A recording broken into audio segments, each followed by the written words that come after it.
So, gagawa pa pala ako nga ng tinapay, guys. So, ayan, 1 cup water, 1 tablespoon yeast, pinaghalo ko na. 2 cups all-purpose flour. So, ayan siya, guys. Then, 3 tablespoon of milk powder. 3 tablespoon sugar. Halo-haloin lang siya, guys. Then, 1 teaspoon salt. 1/3 cup oil, halo-haloin gamit ang aking kamay. Then buhusan natin ng tubig, guys, pakunti-kunti lang siya, guys. Then mix, suntok-suntukin, kumot-kumuton. Ayan na siya, guys, gikumot-kumot na nako siya, guys. Ayan, mikos-mikos lang natin, guys. Then dagdag kunting mantika. So, makikita lang natin sa ating kamay, guys, kung okay na yung ating dough pag hindi na siya dumikit sa ating kamay, guys. So, ayan. Smooth na siya, guys. So, ayan. Mikos-mikos. Suntok-suntukin. Paikot-ikutin. Sama sa pag-ikot ni Monaco. O, charot. Yan, guys. So, i-press-press lang. Idiin-diin. Ayan, mikos-mikos hanggang maging okay yung dough natin, guys. So, ayan, okay na yan siya, guys. Lagyan ng kunting mantika sa ibabaw. Then, lalagyan ko na ito ng plastic, guys. Patubuin ng 1 oras para maganda yung natin, dough.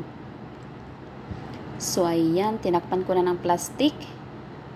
So, ito na yun siya, guys. So, diba magic? Tumubo na yung dough para sa ating tinapay, guys. So, ayan na siya, guys. So, ready na siya para gawing tinapay. I-roll-roll lang konti. Then, hahatiin ng 4 na piraso para hindi ako mahirapan, guys, sa pagbilog nito, guys. So, hinati ko ng 4. So, ayan, bilog-bilogin lang bawat isa para hindi tayo mahirapan at mabilis yung flat natin, guys. So, ayan, pina-flat ko na siya, guys, gamit ang kahoy. So, ayan. So, ayan, flat-flat lang natin, guys. Hanggang ma-flat siya. Kagaya sa ating ilong na flat. Charot. Joke-joke lang, guys. So, ayan, na-flat na siya, guys. So, ready na to para i-cut natin, guys, sa ating stainless na cutter. So, maganda talaga pag may pang-cutter para pantay yung bilog niya, guys. So, ayan, kinakating ko na siya, guys.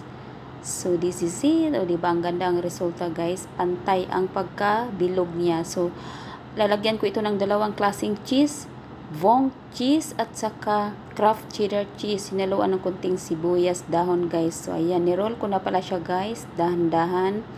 At isisirado ko ito sa bawat gilid, guys. Para pag nilagay ko to sa oven, hindi siya magsilabasan ang mga cheese. So, ayan, sirado ng maigi, guys, para maganda ang resulta, guys. So, ayan. So, ito na yun siya, guys, ang aking nagawa. Ready na para lagyan ng